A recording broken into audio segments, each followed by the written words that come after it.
연대기 성균강좌 초급 제156강 강의를 시작하겠습니다. 에스겔서 26장에서 30장 내용을 함께 정리하겠습니다. 에스겔서 26장은요, 두로가 받을 심판입니다. 11째 해에는 포로된 지 11년으로 보시면 될 것 같고요. 어느 달 초하루에 하나님의 말씀이 임하게 됩니다. 두로의 죄는 예루살렘이 황폐하게 되었을 때 조롱했던 겁니다. 그래서 두로가 받을 심판은 여러 민족들에게 공격받게 하신다라는 거죠. 그들이 두로의 성벽을 무너뜨리고 망대를 헐고 가진 모든 것을 다 빼앗아가게 됩니다. 그리고 바벨론의 느부갓네살왕을 보내서 두로를 치게 하신다라고 말씀하고 있습니다. 말굽으로 바벨론 왕이 말굽으로 모든 거리를 밟을 것이고 칼로 백성들을 죽이게 됩니다. 그래서 노랫소리가 그쳐지게 되고 수금소리가 다시는 들리지 않게 되고 다시는 건축되지 못하도록 완전히 무너뜨리신다라는 거죠. 그래서 주민이 없는 섬과 같이 황폐하게 되고 바다가 위로 덮치게 되고 물이 덮어버리는 거죠. 다시는 사람이 거주하는 곳이 되지 못하고 사람들이 못 살고 사람들이 두로를 찾지만 흔적을 찾지 못하게 된다라고 말씀하고 있습니다.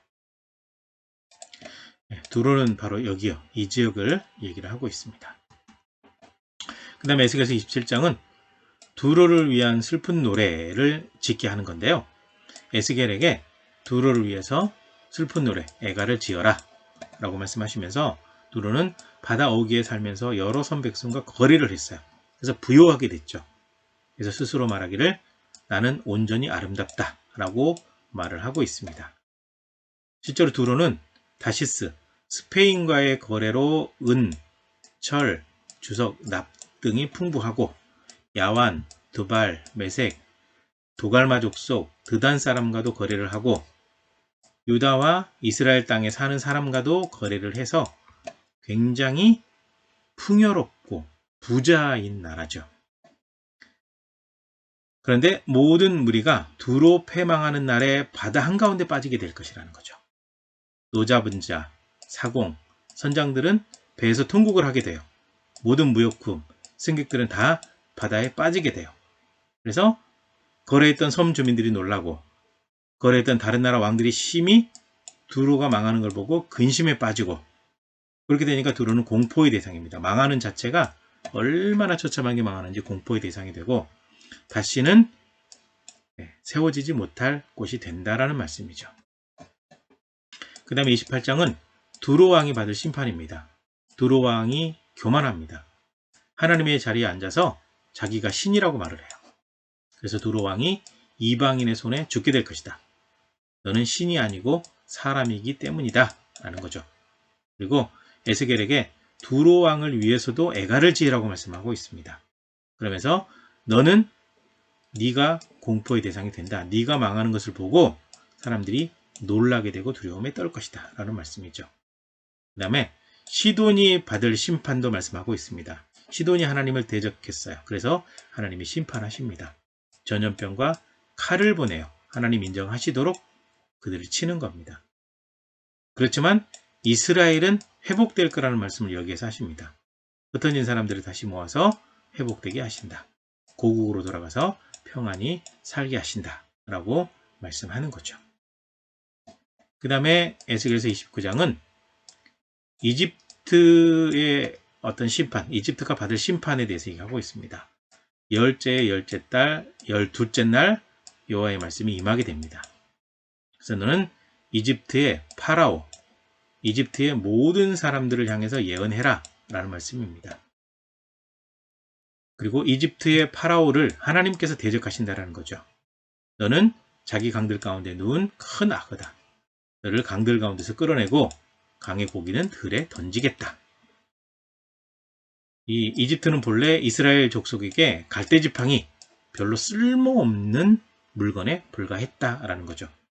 그리고 이집트에 거주하는 사람이 없이 40년이 지나갈 것이다 라고 말씀하고 있고 이집트가 다시는 나라들을 다스리지 못한다. 이집트가 큰 강대국이었는데 지금 이 아프리카에서도 굉장히 가난한 나라가 됐거든요. 하나님의 예언대로 그렇게 이루어진 거예요. 그 다음에 느부갓네살 왕이 이집트 정복할 거를 또 예언하게 합니다. 27째 해 첫째 달 1일에 여호와의 말씀이 에스겔에게 임하게 된 겁니다. 하나님께서 이집트 땅을 바벨론의 느부갓네살 왕에게 넘기시겠다라고 말씀하고 있습니다. 그래서 무리를 잡아가고 물건을 노력하고 빼앗아 갈 것이다. 바로 그날에 하나님께서 이스라엘의 족속에게 한 뿔이 돋아나게 하신다.